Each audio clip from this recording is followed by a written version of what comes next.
In the northernmost reaches of Hokkaido, my adventure unfolds. A journey of discovery, culture, and the allure of the frontier.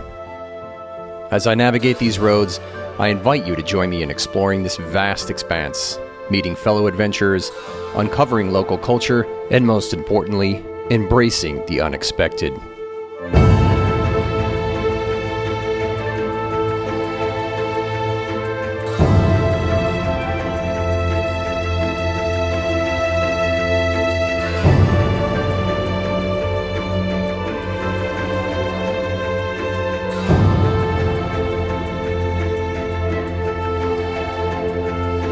Previously, I left you on Hokkaido's northwest coast, setting my sights on the charming town of Wakkanai. Nestled along the shores, this once fishing village for the Ainu and a World War II airbase in later years is now a haven for motorcyclists, offering a selection of welcoming hotels. Tonight's stop, The Stay. An affordable gem, almost a quasi-youth hostel. It features a coin laundry, showers, an array of private and communal rooms, a fully equipped public kitchen, and a covered garage for motorcycles. The most distinctive feature of these motorcycle-friendly hotels, however, is the chance they offer to connect with fellow adventurers. Beyond just lodgings, these places become a meeting ground for kindred spirits, where stories intertwine, experiences are shared, and a unique camaraderie among travelers takes root. What was your name? I'm Take. Take. Yeah. All right. Tell me about your hitchhike. How many times did you hitchhike? How many times? Few times. But I ride a car. Maybe around 100 car. 100 cars. Sometimes southern parts of Japan, Kyushu, right, to hitchhike. Sometimes to Hokkaido and in Hawaii. Wow. Yeah. And they are nice people. Yeah, most people is very kind. Yeah. But sometimes I should wait long time. Right. To get around. 2 hours. But I think average is 45 minutes. Ooh. Yeah. Wow. Yeah. Very short is maybe 1 minute or 2 minutes. So why did you hitchhike though? I'd like to try hitchhike because sometimes I watch television. Yeah. But program. I see. Japanese talent tried hitchhike, but he is a talent. Right. He got picked up with fast. Video crew. Yeah. I would like to hitchhike in Hokkaido. I'd like to. You? Yeah, in Hokkaido. I want to. Oh, you should try hitchhike. Yeah. Maybe people here very nice. Yeah, I think so. Yeah. で、やっぱアメリカのメーカーのスポンサーしてもらったんですけど、アーバンスノーボード、ジャパンのスポンサーしてもらった一番目の。Meet Ryo, an affable and talkative character who, not too long ago, emerged from a rough patch in his life. For the past few weeks, he's been navigating the landscapes of Hokkaido on a motorcycle he crafted entirely by himself from the ground up. 保育ノイズでも仕事もしないで、毎日2時間しか寝ないで、毎日やってます。いいね。それは楽しいね。ね。仕事できなかった。いやもう朝起きたらめっちゃ息気だね。やりたい。でもね、なんかもうあれ楽しいじゃなくて苦しい。もうリミット決めてるから。全然わかんないから。そう。できたらよかったね。よかった。で今まで来てよかったね。自分の作ったバイクで来てる。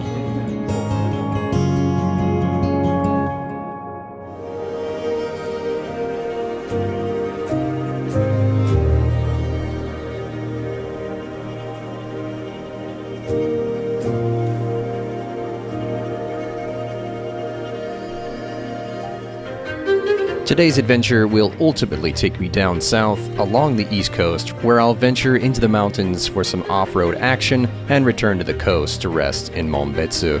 But before that, I'll be heading a bit further north to Cape Soya, the northernmost point of the Japanese archipelago. On the way, I cross paths with a kind gas station attendant, and of course, a brief ride along the iconic white road added a scenic touch to the journey.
see an old World War II gun pit. So I'm gonna go check this out.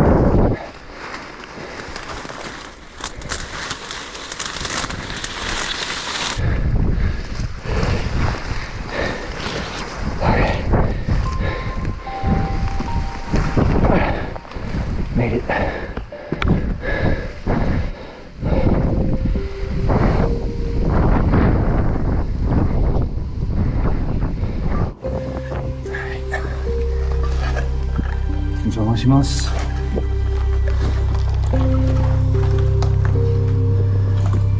Well, looks like people have had a couple parties in here. After some research, I discovered that this small fortress was constructed sometime after the Japan-Russo War as a defensive measure against potential naval attacks.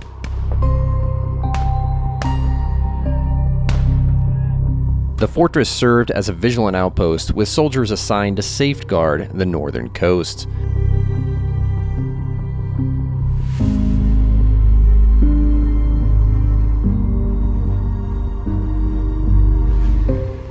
See if there's any animals down here.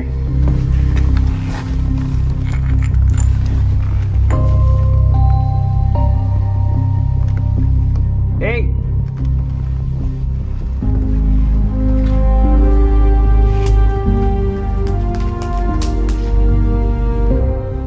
Notably, it housed a geodetic station, a precursor to contemporary GPS systems. This station played a pivotal role in enhancing military capabilities, aiding in artillery targeting, conducting aerial reconnaissance, and facilitated in map making. Again, you can see up here. That's quite the bunker. Damn. This one obviously stayed intact. This was probably more just to watch out for Russia, if anything. Russia being so close. That's pretty cool. Alright, we're gonna go to Cape Soya and do some off-roading after that. Let's get her done.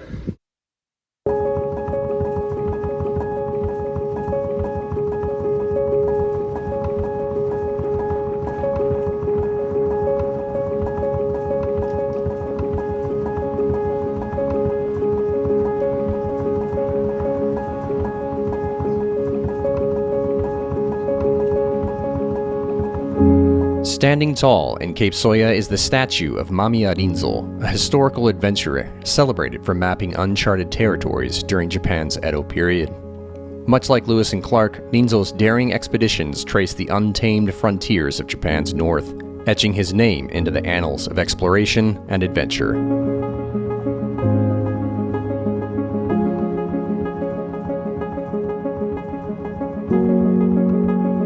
Though my current adventure pales in comparison to Mamiya's exploits over 200 years ago, I find inspiration in his legacy as I navigate Hokkaido, adding my humble chapter to the adventure he once undertook.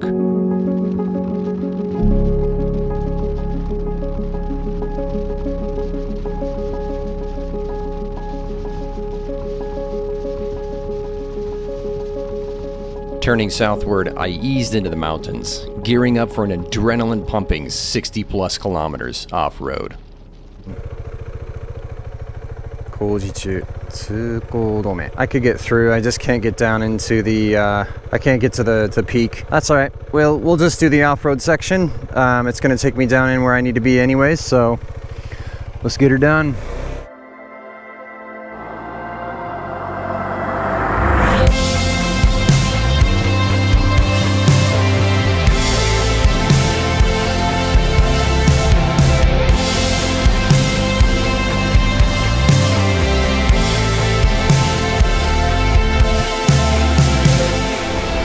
Let's go see if we can fly it. Catch him. Hey, buddy.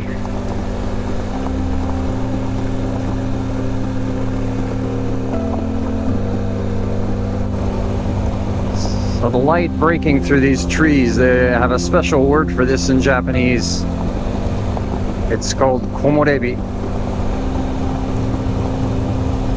Doesn't really translate into English very well, but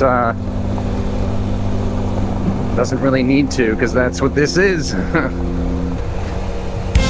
As I approached Hakodake's summit, I crossed paths with a few riders with much more capable bikes. Admittedly, it gave me a boost of confidence in my off-road skills, but perhaps more importantly, it reminded me of the impressive off-road capabilities of the 390 Adventure. I guess he didn't want to stop.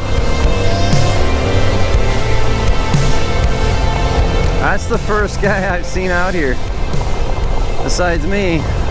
So this is all free range. That's a good sign though. That means we can get through. I can get all the way down into Narumi.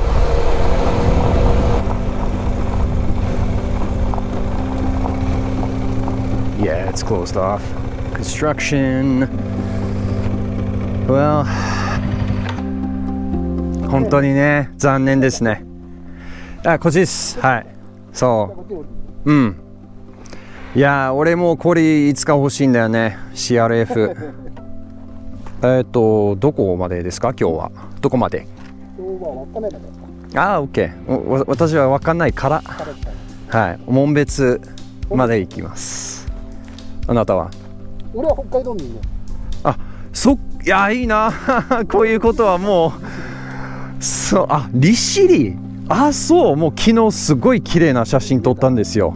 あ、そうだね。昨日は見えてた。いやー、とっても綺麗。いつか行きたいんですね。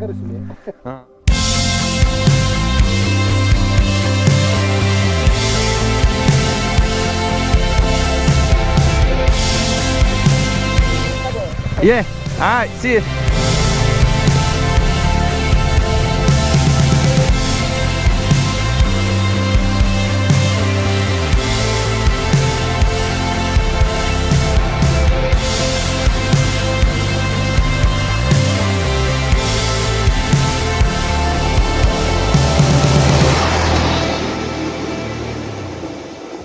Somehow surviving 60 plus kilometers off-road without a single fall, I turned east, anticipating the comfort of my 3-star hotel for some much-needed rest. Dude, that was so much fun. That is way more off-road than I am totally used to. I know many of you guys could just totally rock that in like a weekday. A weekday afternoon, but to me it's that's a lot of work, especially with all the weight on the back of the bike and having to lift it up and just push it around, and yeah, so I am exhausted, but I certainly have gotten my fill today for off-roading, and that is not even the best of it, you guys. The best is yet to come. I will have some off-road tomorrow and the next day as well too, but the last day should be freaking awesome. All right, I found a gas station with a wash station finally. This bad boy is gonna get a clean down. Perfect, I have a little time to spare too as well.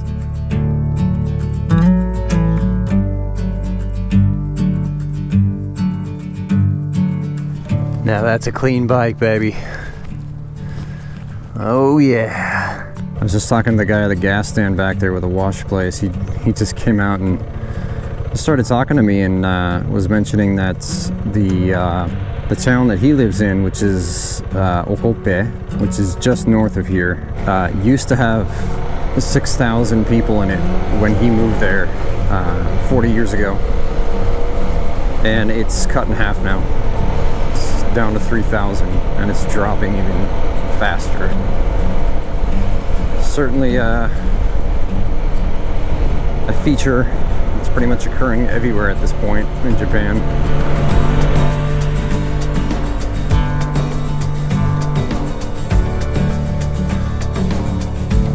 So my reservation is not for the main hotel. They have this small little annex hotel that's right behind it, right here. And it's nice because,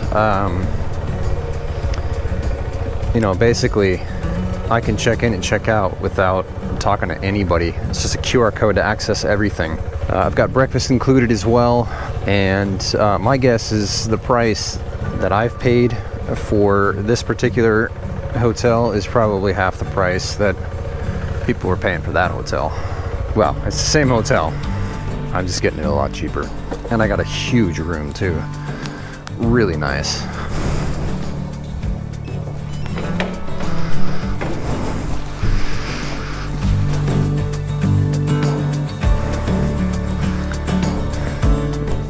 Massive TV, 2 beds.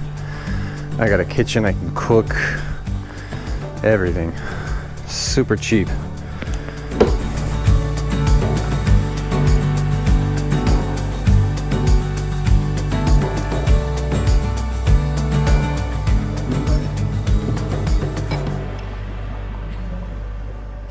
Alright, let's give it a try. Interesting. Yeah, it's very sweet. It's good. It's actually not bad. To complete the set. So this is actually the Central Monbatsu Central Hotel restaurant. And you don't have to be a guest here. You can eat here. And it's probably one of the more affordable, better places here in town. It's really close by, just behind the Prince Hotel. So this is their, oh my goodness. Hotate, what is hotate? Scallops. Yeah, scallops. That's right. So this would be hotate miso soup. This would be like hotate sashimi. Some type of, it's like grilled maybe. Hotate. Fried hotate. Kind of a hotate nabe. Yeah, this is gonna be grub. After a long day of writing and a satisfying meal, I retired to my room for a well-deserved rest.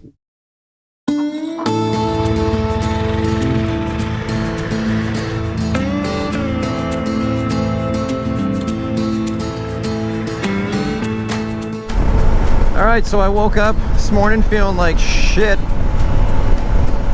That Oholtsk beer just absolutely destroyed me. I had a horrible headache. I woke up at 5 a.m. just because of habit. I've been waking up at 5 pretty much every single day and heading out. But I woke up at 5 a.m. I had a massive headache. My joints were hurting. I was just not feeling it at all. So I decided to just call it quits and sleep another 2 hours. On the upside, today's ride is only about 200 kilometers, ending near Lake Kussharo. On the downside, I kicked off this southward journey with a challenging stretch of thick sand.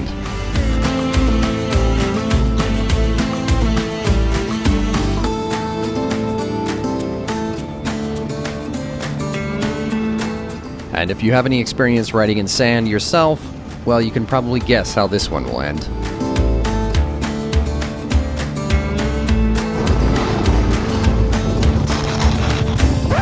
And one more time for the ladies.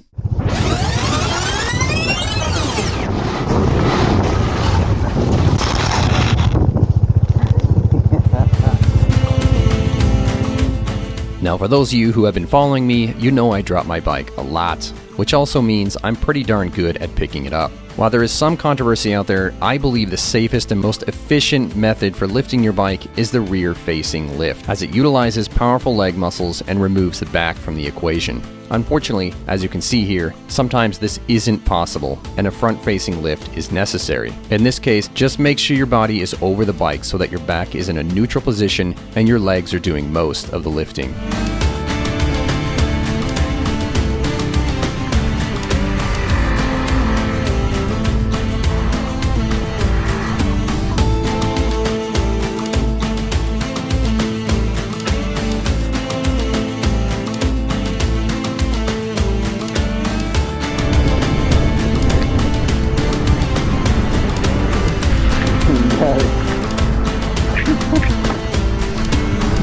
And the adventures continue, my friends. Yeah, so I found this little off-road that is going to connect up with my route eventually, but much more exciting than paved roads, that's for sure. So it's a little bit of a detour, but it'll put me right back where I need to be. Unfortunately, my off-roading was short-lived, and that's because right after capturing this picturesque scene, my memory card crashed. Moments lost in the digital void. But those of you who have been following me know that trouble has become my companion on this journey. signaling the start of every incredible adventure. And this is certainly the case here, as the detour into a small town to replace that card put me on a course for a head-on collision with the totally unexpected.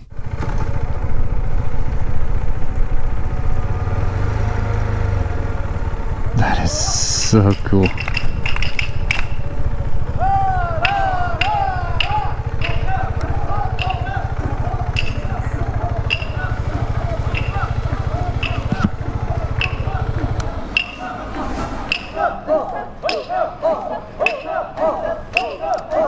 So this is called an omikoshi.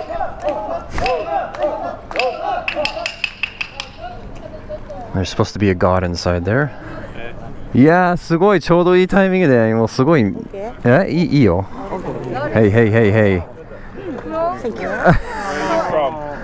Oh, 英語喋れる。You can speak English. I'm from America. I'm from Hawaii. That's cool. I visit shrines, other places. Like in Tokyo, I carry one in Honancho. This is a ceremony that involves carrying the local kami, or god, around the village to bless the various institutions and businesses. Now, the fact that this takes place usually only once a year means that I got really lucky. And after having spoken to the Hawaiian who participated in this ceremony, I decided to push my luck even further and asked if I could join in on the fun. Thank you. 終わり。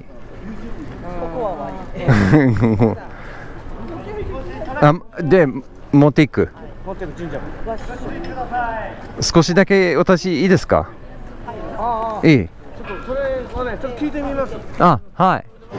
OK だって。西か。どこで駐車する？With permission granted, I eagerly followed the participants to the next location, ready to immerse myself in this unique experience.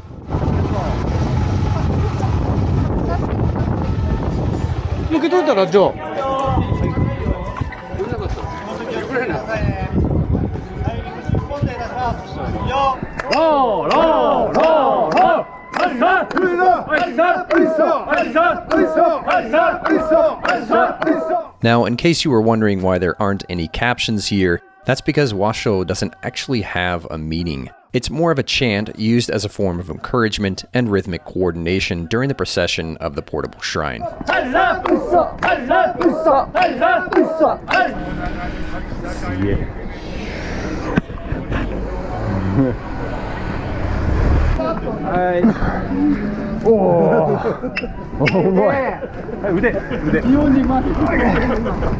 Swept up in the excitement, I only realized after it was all over that the daylight was fading fast. With about 100 kilometers remaining, half of which was off-road, I pressed southward into the mountains with a sense of urgency.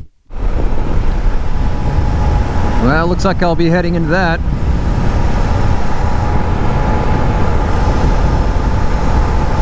Beautiful, beautiful scenery, but unfortunately clouded out. Crazy how fast the weather can turn. Oh my god, this is insane visibility. Unfortunately, poor conditions forced me to stick to the road, though this decision, yet again, placed me in the right spot at the right time. Approaching the top of the pass, roughly 300 meters above Lake Kussharo, the clouds began to part, revealing an awe-inspiring view. Oh my god.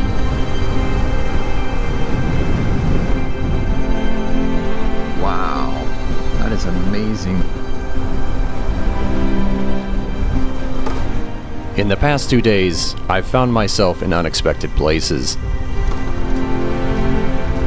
But I've learned that it's often the unexpected that ignites adventure. And as I reflect on these moments, I leave you today with words of wisdom that echoes this sentiment.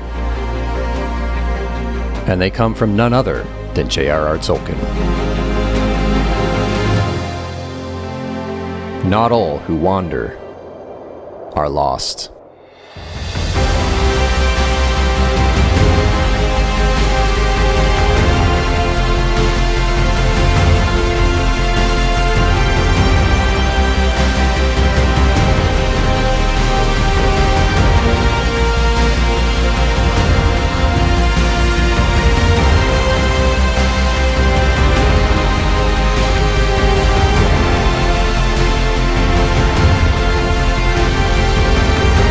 Thank you for joining me today on this remarkable journey, and I look forward to our next adventure.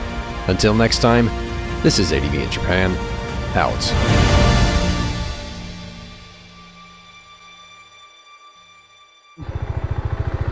That is fucking freaky. And then I was like, I'm gonna stay away from that. So I went over here. There's a straight fucking drop off there. This has got me real fucking nervous.